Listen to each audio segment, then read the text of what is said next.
Good evening, ladies and gentlemen. You've reached the No Name Cinema Society, the film review show that dares to dig just a little bit deeper. And this is our Sound Off, the 56th time we've done this. This is a catch-all freeform segment where we talk about anything film-related, film history related to the set of episodes that we just completed, whatever we want. Hi, everybody. My name is Jonathan Betzler.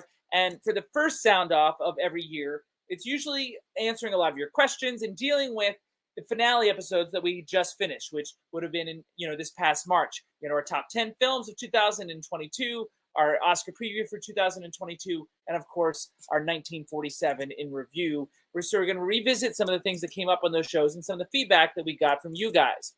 To join for tonight's Sound Off, first, ladies and gentlemen, one of the members from our 1947 review, Devon Michaels, is here with us. Did I do that? Yes, you did. It was quite a project. And also with us, ladies and gentlemen, this self-proclaimed sexiest member of the society in spite of his lack of chest hair, Patrick Taylor is here. And body hair, I'm really not a hairy person. That's a reference to our last classic that we did where we discussed the film Black Narcissus.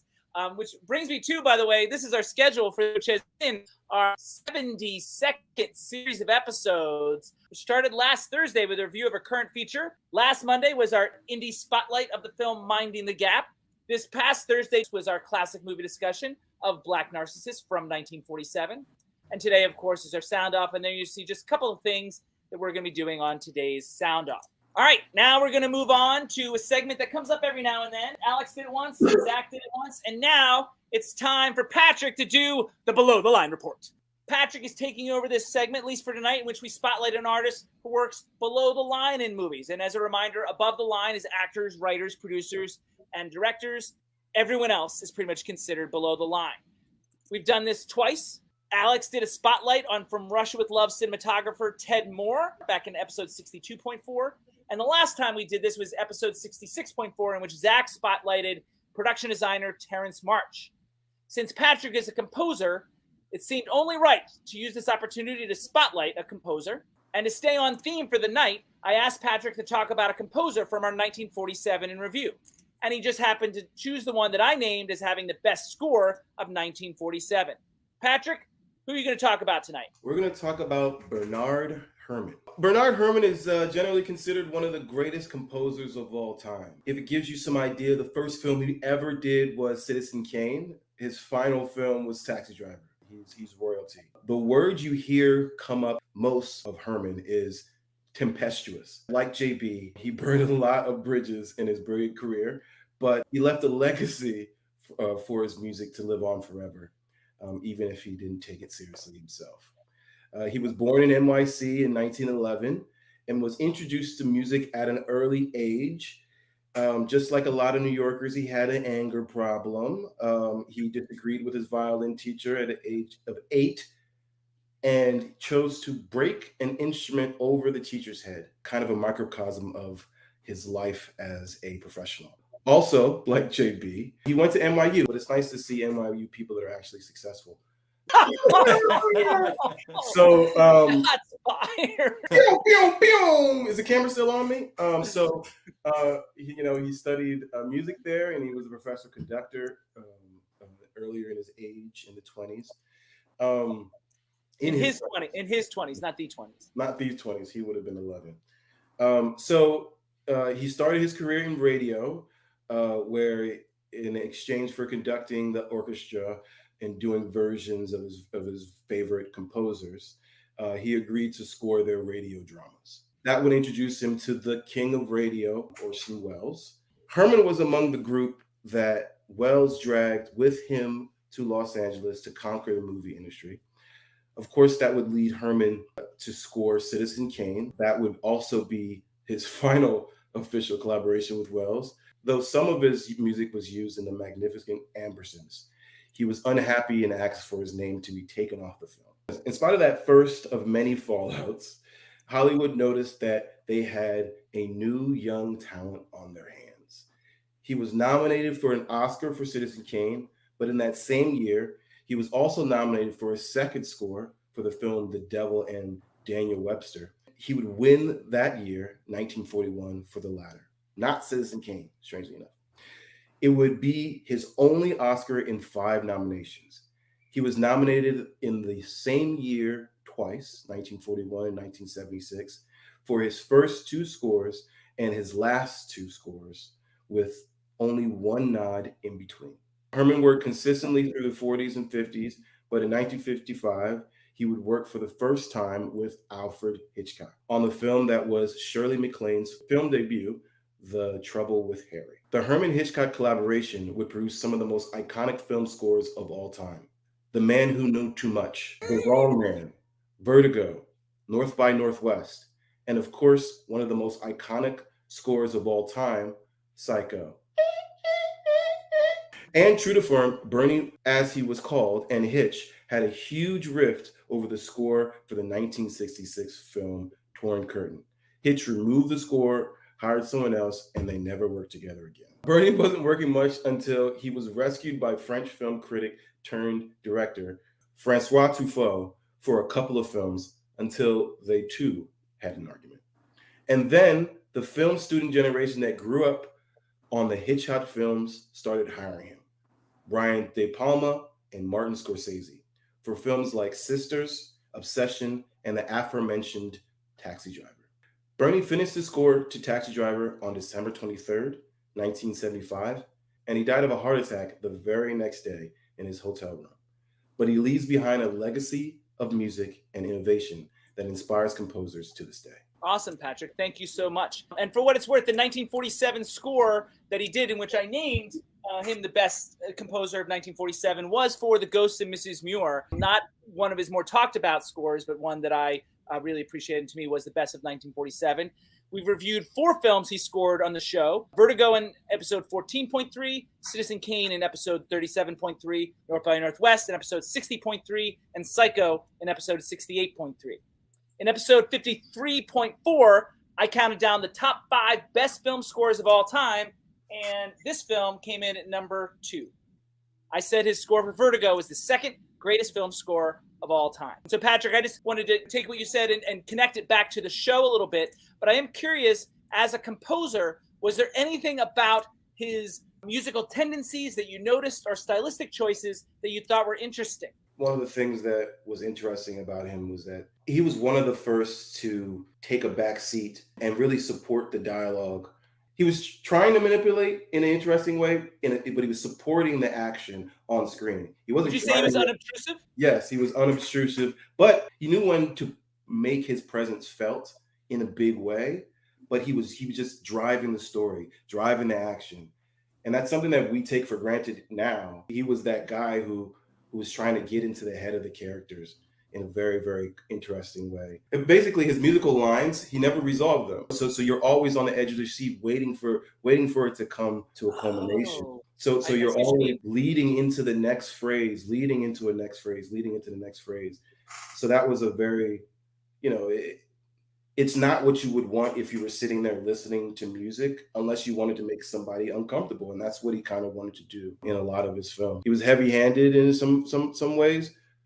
In today's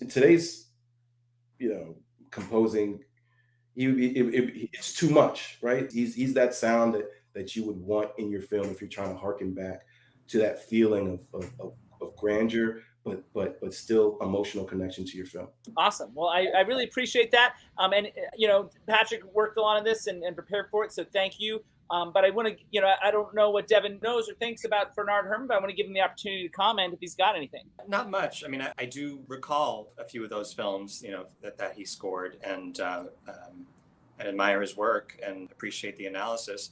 I'm particularly taken by that story of, his demise. It's a particularly fascinating phenomenon. Apparently happens more often than we would like to even think about. That connection between body and soul, that it's beyond our comprehension, but it's also unmistakable. He knew he had to finish this project, and then the moment he did, that was it. Whatever his body was fighting hit its end. Very good. Are you guys ready to move on? Let's do it. Patrick gets to be passenger for a lot of the next part of the show, because it's time to do our tweet beep. And this is where we answer questions that you guys send us every year related to our finale episodes, our top 10 films of 2022, our Oscar preview of 2022, and our 1947 review, of course, the big show that we do all year. And one of the key questions you always ask us is, you combined all three of our top 10s. This year, our top 10s had myself, Mel, and Max. And if you combined all the top 10s, what would that look like? And it would look something like this. If you combined my list with Max's and Mel's, this is what you're looking at. Historically, only 2 films had appeared on all 3 lists. Devon was with us in 2017 when Phantom Thread appeared on all 3 top 10s. And in 2021, Patrick is with us when Dune appeared on all 3 top 10s. This year, not 1, but 2 films appeared on all 3 lists. Tar and Banshees of Inisherin appeared on all 3 lists. Mel and Max had 3 other films cross over with each other's lists for a total of 5 films that they shared. I had 1 additional crossover with Mel. 7 films from my list made this composite list. Only 3 Best Picture nominees on this list, but not the winner. So, guys, any thoughts on this particular list? No, I thought you said Banshees of Ed Sheeran, and I was like, wait, when? That film would be worth watching for Banshees of Ed Sheeran. Yeah. And so the other thing that we do every year is, so now that we have the composite top 10 films of 2022 of all 3 of our lists, what happens if we combine all the lists from all the years since we started the show? Our first year is 2015. So we have a composite list of all the top 10s that we've done between 2015 and 2022. It would look like this. 222 films here join this list, knocking off Honey Boy from 2019 and The Father from 2020. As I've said now, 4 films have made all 3 lists: Phantom Thread, Dune, Tar, and Banshees of Inisherin. In spite of making all 3 lists, Banshees was on the latter portion of most lists, so it didn't have a high enough point total to make this top 10. 6 of these were number 1 on someone's list. There's 1 Best Picture winner on this list, 5 Best Picture nominees. I dislike one of the films on this list. Silence, 1917, Creed, and Widows were only seen by 2 of the 3 panelists on those top 10s, so theoretically they might have been even higher had all 3 people seen those films. Guys, thoughts on this composite top 10 of all 8 of our lists? Big ups to Michael B. Jordan for making the list. Jeez. You've done shows with Davey, Patrick. Creed was number 1 on Davey's 2015 list, and it was my number 4 film. And so that was enough to get it this high on the list. What a slow year, huh? All right. Just wouldn't put it in high cinema. I really enjoyed it. Devon, any thoughts on this composite list? One of the top 10 shows you were on, Phantom Thread, is sitting there at number 1, even though it was your number 3, I think. It's a masterpiece, like so many Paul Thomas Anderson films. I'm glad that it's number 1. It's a good list. Cool. All right. Approval on this particular list. The other tradition is, as many of you know, I'm a voter for the Independent Spirit Awards, and that often is different from what the films that are eligible for Oscars. And I always share with you the films I voted on for the Indie Spirit Awards. And these are my votes in each of the categories for the Indie Spirit Awards. Some of these films, like Joyland and Our Father the Devil, were not eligible for Oscars last year, but will be this year. And they're not necessarily my favorite films of any given year, but they were the best out of the nominees, of course. 3 of my votes actually won. International film, Joyland won. The documentary, All the Beauty and the Bloodshed won. And the first screenplay, John Patton Ford for Emily the Criminal, that also won. The rest of these votes did not win. Guys, any comments on any of these votes or films? Tar was very good. I don't know what else to say about those. There's a couple that I'd like to check out now. Okay, Patrick? I need that list because I haven't seen enough or any films on that list. There you go. So we'll have to get you watching. All right, guys. So now we move on to talk about specifically the Oscar preview show that we do every year. And so a little bit of history in terms of the predictions and how I do annually. In 2016, I went 8 for 9 out of the categories we tried to predict on the main show. I got 8 out of 9 in 2016, only missing Best Picture, and I was 9 for 9 for about 9 seconds until Moonlight was the surprise winner. I was 9 for 9 in 2017, 5 for 9 in 2018, 7 for 9 in 2019, 4 for 9 in 2020, which was the only time someone else beat me in predictions, and 6 for 9 in 2021 in terms of predictions. This year on the main show, I got 5 for 9 again. I only got 5 out of the 9 correct. Angelo and Kelly were both 7 for 9. And so I'd only been beaten in predictions once before, but this year, both other panelists, Kelly and Angelo, out-predicted me. They got 7 out of the 9 categories correct. We all missed on supporting actress. We all predicted Angela Bassett was going to win, and she did not. I also missed an original screenplay and best actor. I also did a lightning round of the craft categories, as I usually do, and I was only 4 for 8 in the craft categories this year. So a total out of 9 for 17, the worst ever showing I ever did in terms of predictions. I expected Everything Everywhere All at Once to do well. The Academy's recent history had been to spread things around, and that didn't happen as much. Not only did it sweep the acting, a lot of the acting categories, it did well in the craft categories as well, and I didn't expect that. So I had a very bad year in terms of predictions, and I apologize to the audience that does their Oscar pools based on my predictions. I'll try and do better in 2023. Devon, any comments based on that? We're all fallible. How excited are you to tell Kelly that she beat me at something? I'm kind of a little proud. I mean, a little proud of that. I'm a little proud. Patrick, any comments? No, listen, you can do better. You will do better, and I believe in you. Yeah. I've seen you do very well, and everywhere it was an aberration of a year. So I will certainly do my best. So the question that I now have for you guys is, before we segue to start talking about 1947, and pretty much the rest of tonight's show is going to be focused on 1947. I wanted to see if there were some films, a film or two that you guys wanted to call out from 2022, because neither of you guys were either on the top 10 or the Oscar preview. So this is your chance to talk about some of these films. Patrick, anything that you saw in 22 that you remember that you liked? I had my child that year. I can't even. I don't even think I watched a movie after September of 2 years ago. Except the ones you've got to watch for this show. Devon, I don't even know what was your favorite film of 2022. Well, it's changed since you asked me. I feel like this was the first time I asked you. Well, that's what I mean. I guess it changed when you asked me, I guess is the way. So just in the last 10 seconds. When you asked me last week in preparation for this show. Oh, I see. I really just had to think, what really was my favorite? Can I guess now? Yeah, you set it up? Vengeance. Correct. Vengeance was my favorite film of 2022. And I can unapologetically just say that. To use a phrase that Patrick used earlier, it's not high cinema, although it does have moments that have some of that level of care. It's just a really, really good movie and a very timely movie.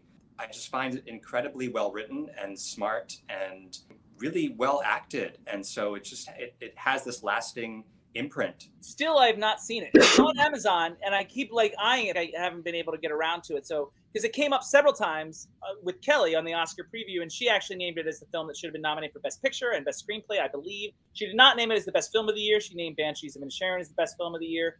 But still, it was on my mind. It's I should watch that. It's rare that somebody mentions a film that I haven't seen. I still haven't seen it, so I can't comment. I assume Patrick, who hasn't seen anything, has not seen Vengeance. For the audience point of view, this is a film directed by B.J. Novak, the actor that some of you might know from The Office. If I phrased the question differently and said, what would you vote for as the best film of 2022, would be a different answer.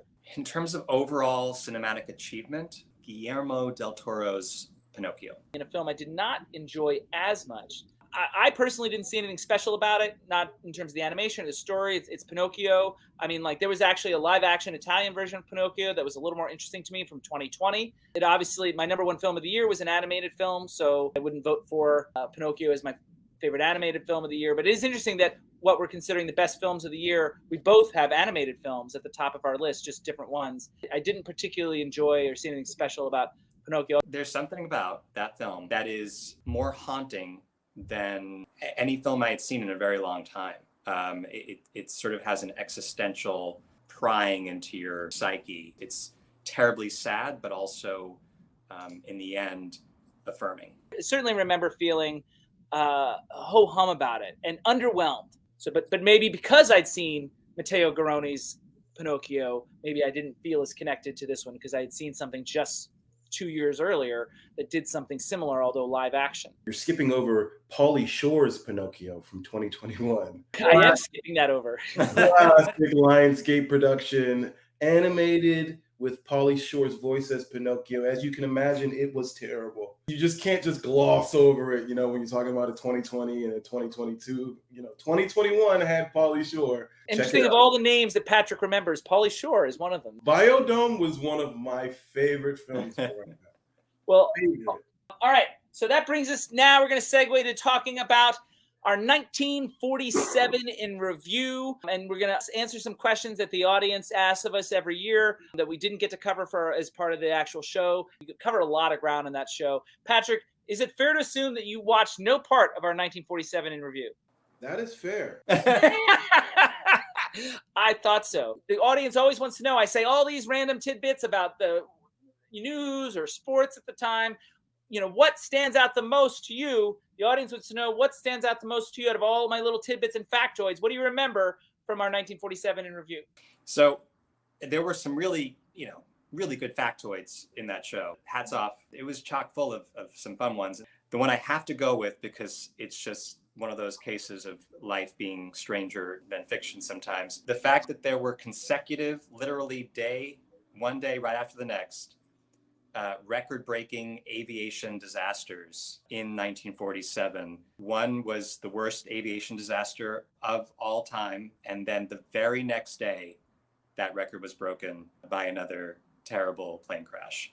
While we were talking about that factoid, we looked it up. The FAA was not founded for 11 years after both of these crashes. 1958. That's how long it took for that to get figured out. Obviously, it's terrible, but it's also just wow. So that's a good memory, Devon. I had almost forgotten that one, but yes, I remember feeling like it was worthwhile to put on the show because it was interesting. All right, so that's that question. The next question is, something a little more fun. So they want to know who is the hottest man and woman we saw in movies from 1947. So we're going to start with men. Devon, the hottest man you saw in a movie in 1947. There's something about this question that ended up taking me to more of an affectionate place, because and we didn't talk about this actor very much on the 1947 show, but when I rewatched it, I did see that you did put a still of him up at one point, and that is Clark Gable, who I just think is one of the most handsome men who's ever been, and my late grandfather always reminded me of him. So that's the affectionate part. So Clark Gable. So I'm trying to remember what movie he was in.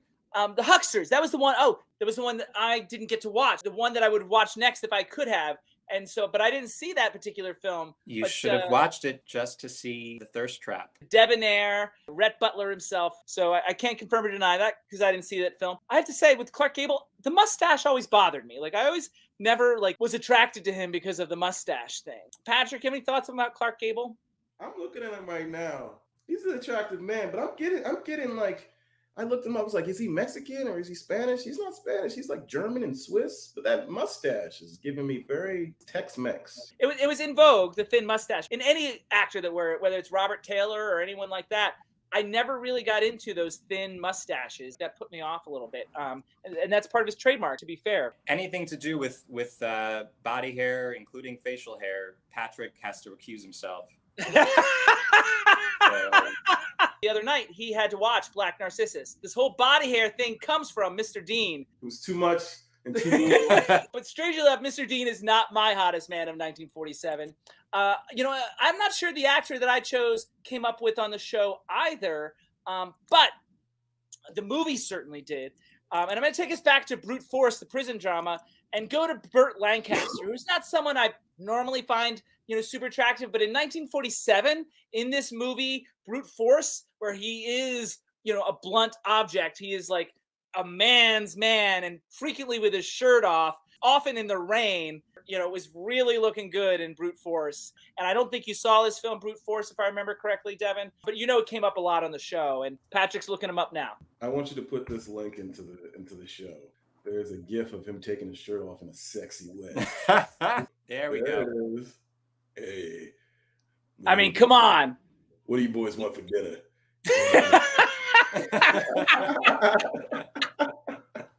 What the hell are you doing? It's prison, bro.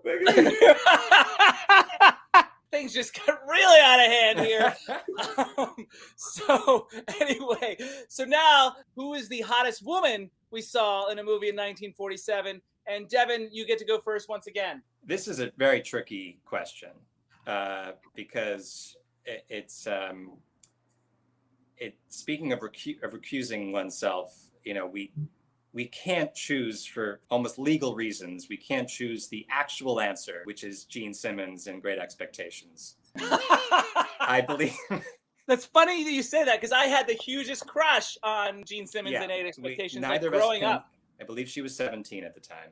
But instead, I actually went with a bit of a curveball here because it would have been easy to go with someone just ridiculously beautiful like Jean Tierney. That's where I bet you were going to go. She's gorgeous, but I kind of, the word was hottest.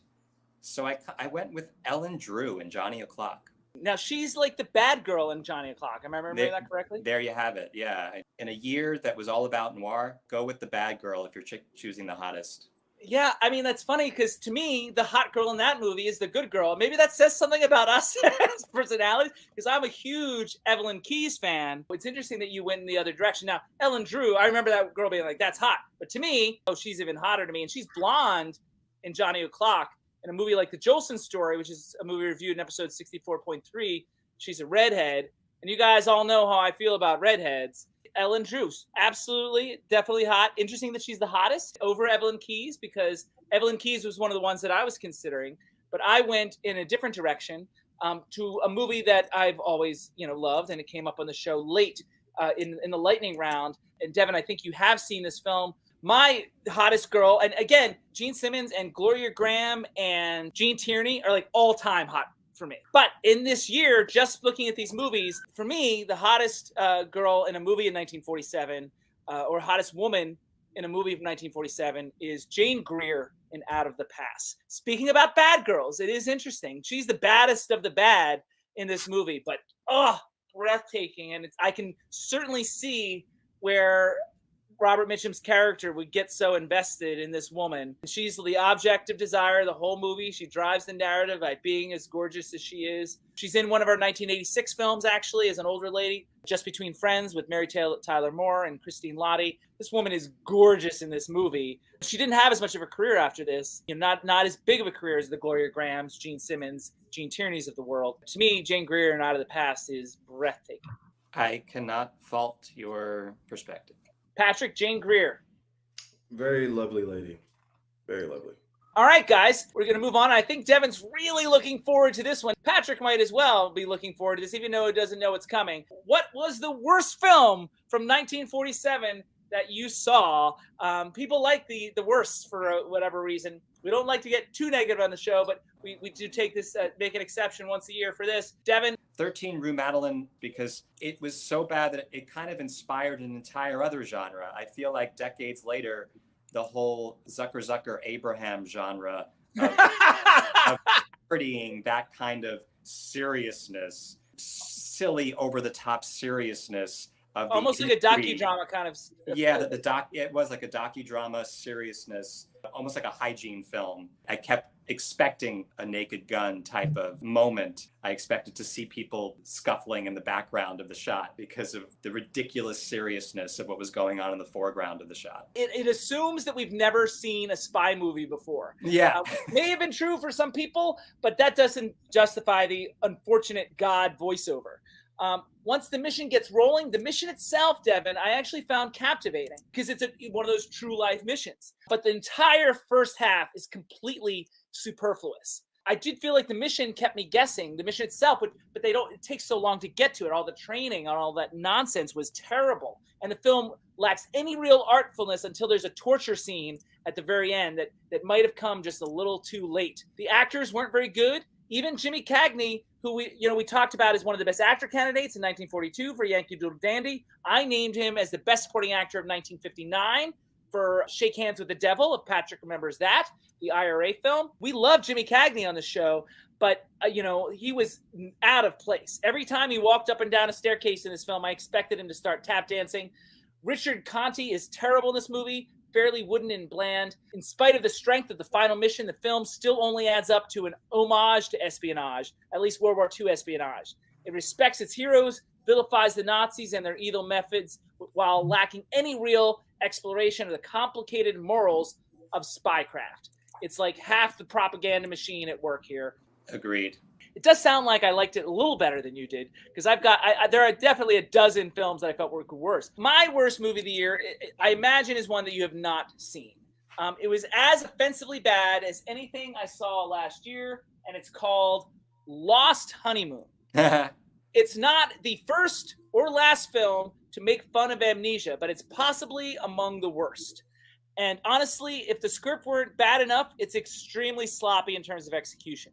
Shadows everywhere in the cinematography and major snafus, like actors calling characters by their wrong name multiple times. It's like the film was a tax write-off. Not only is Frank O'Tone not a natural comedy actor, I'm not sure he's a natural anything. Ann Richards was believable enough, but wasn't in the same movie as anyone else. Tom Conway just seemed to phone it in.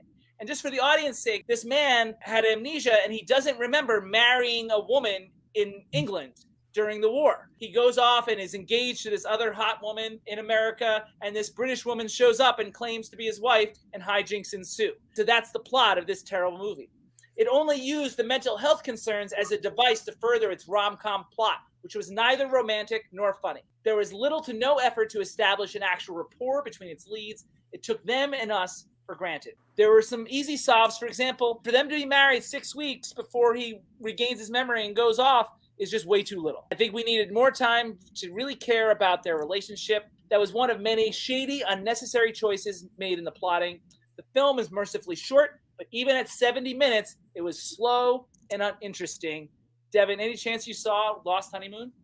I did. I agree. It's not good. I think I liked it better though than you did. I think it was mostly a problem of execution in my mind. I actually felt that it could have been funny. The script had some real moments that should have been and could have been funny. And with someone else in the lead, anyone else in the lead? Anyone else in the lead, but also it felt like directorially, it just was not in the right hands. These jokes were not landing. That's what shows you how much it's about timing. And Lost Honeymoon was 80% off with its timing, with its comedic timing. I'm going to ask the fans to drink whenever you do a percentage. Sometimes it's the most precise way. But I do think I liked it more than it sounds like you did. I wouldn't call it the worst film that I watched from 1947. I just feel like offended by the way they treated amnesia as this sort of plot device. True. Yeah, but it's a rom-com, and so you sort of generally accept that kind of trope or trick. So now it comes to everybody's favorite part of the sound off. Devon, what's coming up? Probably our top 5 of 1947. It probably is our top 5 of 1947. There you go. It says JB's top 5 because usually it's just me. This will be JB and Devon's top 5 films from 1947. We do this every year because we don't do a top 10 or 5 list on the 1947 review show. We just focus on the Oscar category. So this is our chance to sort of revisit it and share with you our favorite films of that year. Those of you that watched the 1947 review might know what our number 1 and maybe even our number 2 films are, but the others are also worthwhile, so it should be interesting. Many of you know that Devon and I and Jim all had the same number 1, at least on the show. Devon might have changed it, I don't know, and that's a film that Patrick even has seen. Because the big question to me is, Devon's, when we did the should win categories, we all agree we didn't love the nominees for Best Picture of 1947. What Devon said should have won was Gentleman's Agreement. So we'll see if that does manage to crack his top 5 or not. That's my big question, because I don't know. If he doesn't, then neither of us will have any of the Best Picture nominees in our top 5, because I don't, and that's my spoiler. Devon, what is your number 5 film of 1947? Out of the Past. It often ranks higher, I think, probably in some people's perspectives, knowing what the critical response was to different noir films of that era. Out of the Past is one of the more admired ones. It didn't rank higher than 5 for me because sometimes when something becomes epic in that way, I almost feel like I'd rather the plot not be so intricate so I can appreciate the other elements of what's happening cinematically and character-wise. But it's a really, really good film and worth watching. Patrick, any chance you saw Jack Tournier's Out of the Past with Robert Mitchum and the very hot Jane Greer? No, there's no chance. But I will let you know if I've seen any of these films. I shouldn't bother checking in. I shouldn't bother doing that. No, and move on with my life. Keep it moving, brother. Fair enough. And Out of the Past has already come up because I named Jane Greer as the hottest woman from 1947. Make my Some of the things that you're complaining about almost seem like personal preferences. This idea about the intricacy. I get into that, the challenges and working harder at a film. I see your point. It sounds like a preference, like when something has all that other stuff going on that like you don't also want to be piecing together the puzzle. But also that's why it might be a really good rewatchability film. I was about to say that now that I have seen it, I could see finding a night when I'm in the mood for that kind of film and actually appreciating it a lot more. There are two films on this list that I now teach my students from 1947, and my number 5 is one of them. And I actually, I don't think Devon saw this one, but because a lot of my students are veterans, I actually started teaching this particular film, and it's called The Guilt of Janet Ames, which I found to be an interesting, inventive, impactful, and important. The execution is a little awkward. The scene work is stagey, the editing slow and sometimes sloppy. The acting was surfacey and lacked nuance, and yet the story landed all its important themes in a meaningful and effective way. The film is partially about PTSD, which is one of the reasons I thought my students would get a lot out of it, and also partially about grief and the connection between the two, but mostly and surprisingly about the imagination, inspiration, and its connection to existentialism. In other words, the fire of inspiration is connected to the will to live, and to some, the right to live. It's a fascinating, interesting take. The cinematography tried to play around with the mise-en-scène, depth, and lighting in creative ways. At first, the two-dimensional sets and the Ibsen-inspired dream sequences were off-putting, but it was consistent and ultimately worked once you get into the language of the piece. Its relevant and high-minded ideas overcame a lot of the small hiccups along the way. It's a film with a rich and lovely foundation, super important to the time, and can be tied to modern times as well. As obscure as this film is, it stands the test of time to me and deserves to be rediscovered. If I were a one-man nomination committee at the Oscars, it would only get the one nomination, Best Picture, assuming 5 nominees for Best Picture. It would only get the Best Picture nomination and 0 wins. But to me, it was my 5th favorite film that I watched from 1947. Devon, confirm for me, I don't think you saw this one. I did not. It's very inventive for its time. I definitely recommend checking it out if you get a chance, because it's a little harder to find. Time for our number 4 film of 1947.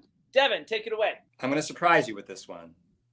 I surprised myself with this one, especially since we spoke for a while on the show about there being a bit too much noir to watch in 1947. So you Johnny O'Clock here? I came so close to picking Johnny O'Clock because I do have such a soft spot for it, but I decided it's okay because I included Ellen Drew earlier. And so in its place, I put one that in some ways similar to Johnny O'Clock has some of that fun going on in the genre of noir, embracing the genre of noir and of the mystery and all those different elements of that genre, that it became really fun for me. My next guess is Born to Kill? Correct, Born to Kill. Which is also the film that you said you wanted to remake. So on the next Sound Off, Jim and I will be recasting Born to Kill. That's the first time that the film that someone would remake was also on their top 5. That's a never ever. Usually if you want to remake it, there's something wrong with it. Well, and there were 1 or 2 performances that were not as strong. My main issue with the movie is Lawrence Tierney is terrible. Like, he's so bad. I didn't hate him as much as you did, but not the strongest. But overall, I felt that there was something remarkably modern about the storytelling. It felt like it was aware of itself in this more postmodern perspective of some thrillers of the last 20 years, leaning into it and seeing what we can mine from that. And that's part of why I chose it for remaking it, because I think with some of the new approaches to filmmaking, I think they could really do a kick-ass version of this, or we could. Yeah, no, I agreed with the remake aspect of it. To me, it didn't excel. It did show a lot of skill from Robert Wise, the director, who was an editor, incidentally, on Citizen Kane, would become a well-known director. He won 2 Oscars for directing West Side Story and Sound of Music, but he also directed some non-musicals like Somebody Up There Likes Me, and Patrick might remember him from Odds Against Tomorrow from 1959. Robert Wise is an important filmmaker, and this was early in his career, like one of his first shots. And so I see the skill from a film direction point of view, and I wonder if that's some of the modern elements that you're responding to, because it is a B movie. Comparatively, fun B movie, Johnny O'Clock, ranked a little higher for me than this one. There were some better actors, I think, including Ellen Drew, Evelyn Keyes. We talked about Johnny O'Clock a lot in the show, if I remember correctly. We did. And the screenplay, and so much good, and there's some flatness to Johnny himself. This movie is mixed for me. Claire Trevor is very good, the lead female, and she's an Oscar-winning actress herself 2 years after this for Key Largo. So much of the plot hinges on Tierney. His psychosis is important to the plot, but it's so bland and undefined. And I feel like this is a movie that suffers from not understanding a mental health thing, almost like Lost Honeymoon. For a society that's coming to terms with mental health concerns, it feels almost out of date compared to something like Guilt of Janet Ames, where it doesn't have all the answers to the mental health concerns, but at least it's asking the questions and trying to understand. This sort of uses his mental health issues. There's some other good performances. Walter Slezak is very good as the detective. Also, the fiance I thought was strong. Yes, there's something to mine here, but what Robert Wise had not perfected yet is scene work. Like, a lot of the camera work feels nailed. I think the story is there, to your point, and another thing that you're potentially reacting to, like the story is mostly there. Execution in terms of tyranny and mental health exploration really bothered me. This film could have explored our dark side, but instead it seemed content on a few overblown culture shocks. Perhaps they could have gotten away with that at the time, but I actually expect that Robert Wise himself would have approached that differently if he could have gone back once he matured as a film director. A lot of my notes agree with the remake quality of it and not so much the quality of it. I don't disagree. For me, I found myself focusing on the parts of it that inspired me for the potential remake. Earlier in the show, you differentiated favorite and best. And I'm wondering if we're doing that here, because as a filmmaker, would you, in your heart of hearts, say cinematically, is Born to Kill a better film than Out of the Past? No. Okay. But I was just curious if we're still making that differentiation of favorites. If we're going with the pure favorite approach, I might have Johnny O'Clock in this spot. I really enjoyed Johnny O'Clock. I really did. Johnny O'Clock is one of those films that I enjoyed while watching it, and then writing the notes, I kept nitpicking. I'm like, oh, you know what? Like, this kind of, why didn't this work for me? Oh, that, and then Johnny being flat. Like, there's thing after thing that I kept nitpicking at, but I enjoyed it while watching it. Patrick, any interest in Born to Kill? Yeah, apparently, if you guys remake it, holler at me for that score. Let's do it. All right, so it's time for my number 4 film, and it's the first truly excellent film that I saw during the project. I saw it early in the project, and it was quite a surprise. It's called The Romance of Rosie Ridge, and I've always found the post-Civil War environment fascinating, and this film digs in thoroughly. It's about the Reconstruction, not about putting buildings back together, but about healing the bruises of a country torn apart, letting go of that animosity. And how does one do that? The film reminds us that people are not solely their ideals. They aren't defined by what part of the country they live in or what team they root for, let alone fought for. In the midst of all this is a very good love story that reels you in and gets you to root for it, even if it's not the main thrust of the story, as the title suggests. A lot of that has to do with the charming and engaging debut of one in Janet Leigh. There is great acting in the film, however, and this film came up on the show because I actually named Thomas Mitchell as the best supporting actor of 1947 for his work in this particular film. He gives his best performance since Stagecoach, both in terms of the primary character arc, but also the language and physicality of the role. He masters all aspects of it.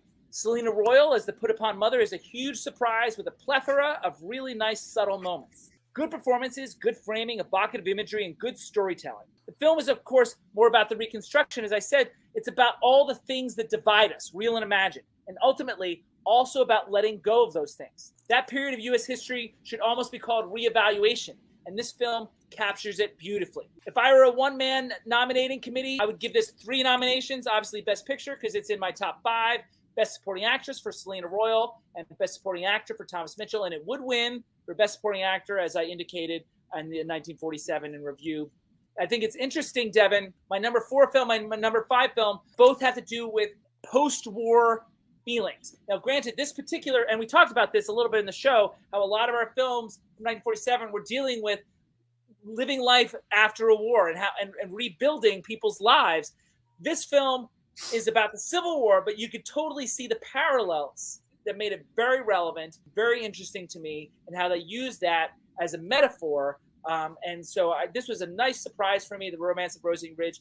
At least when we did the show, it's not one that you watched. I just want to confirm. Do you remember watching The Romance of Rosie Ridge? I missed it. Okay, we can probably move on unless by some miracle Patrick has seen this film. I have not. Excellent. No miracles to be had here. So now it's time for our number 3 films. Now that we discussed number 4, number 3 film of 1947. Devon. This is the one that we differed on the most back in the 1947 in review show. So it's probably going to be the one we differ on the most right now. I have Gentleman's Agreement as my number 3.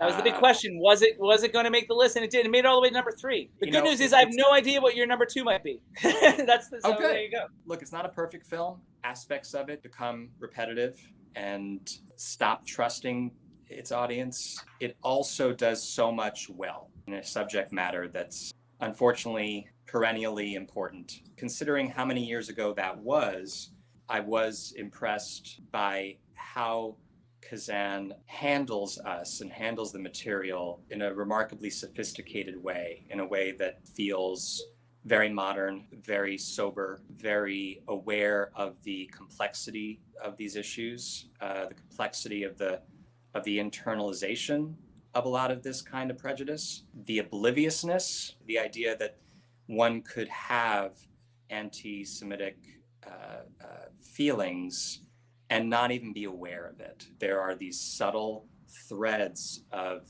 psychological, nuanced mistrust, other intricate ways that we as human beings other certain people and feel superior in some ways to some people, no matter what. I think the Gentleman's Agreement is an amazing achievement for its time.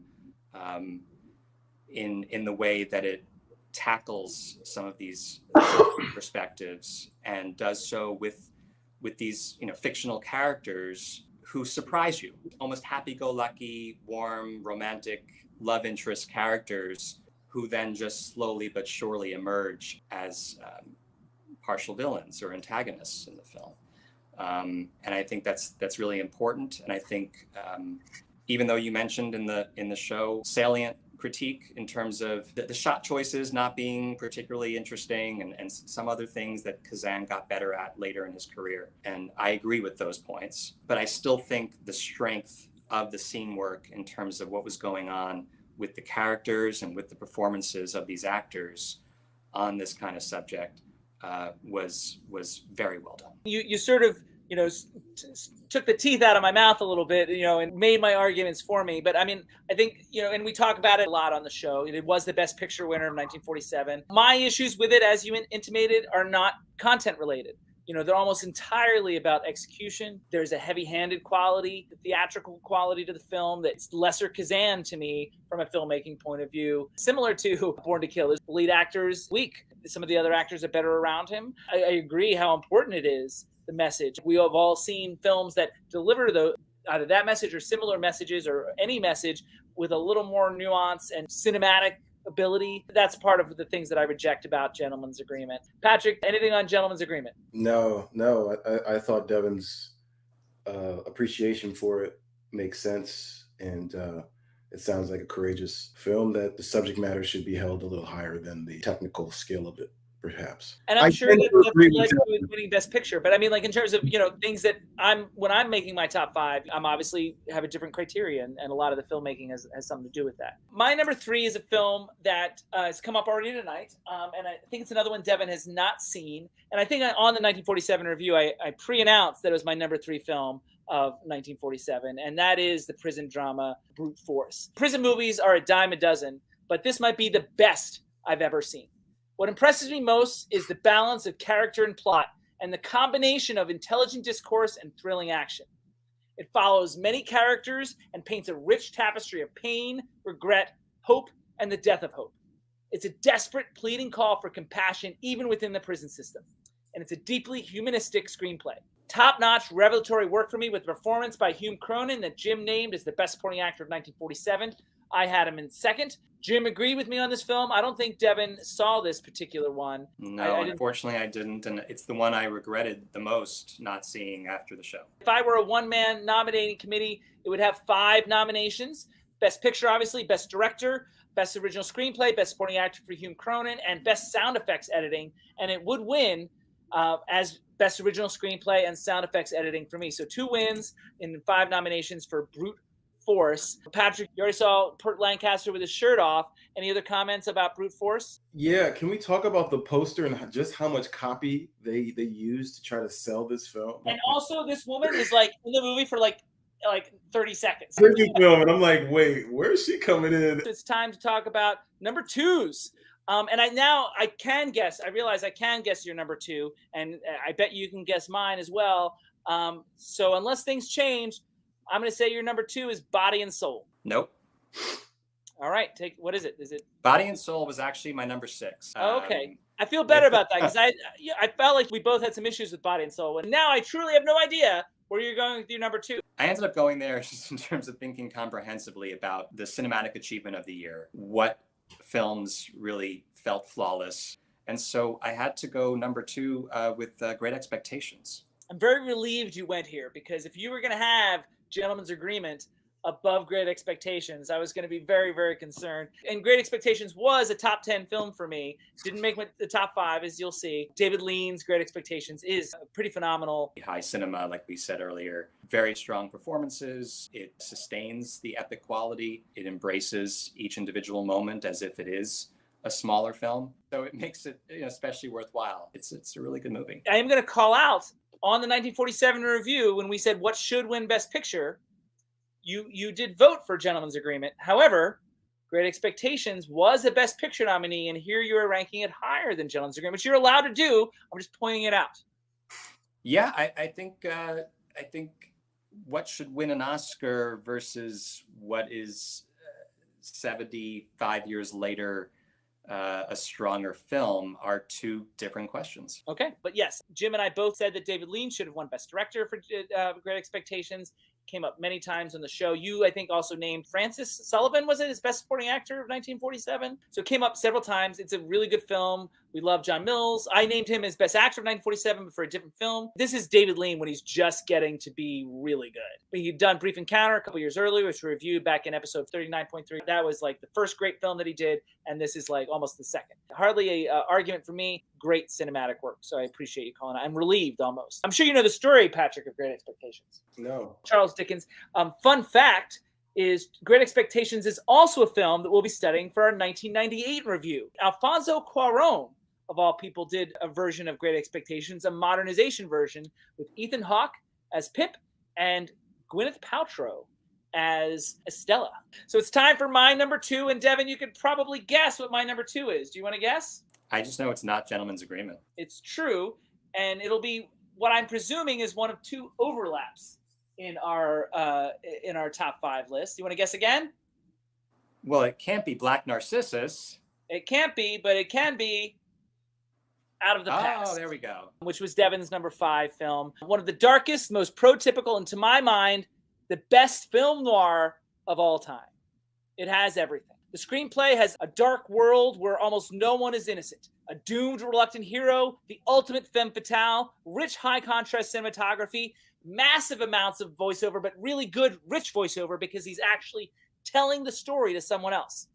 The structure, the temporal relations is amazing. Flashbacks within flashbacks, complex mystery, and amazing, amazing dialogue. Another key element to great noir. Snappy, intelligent, meaningful.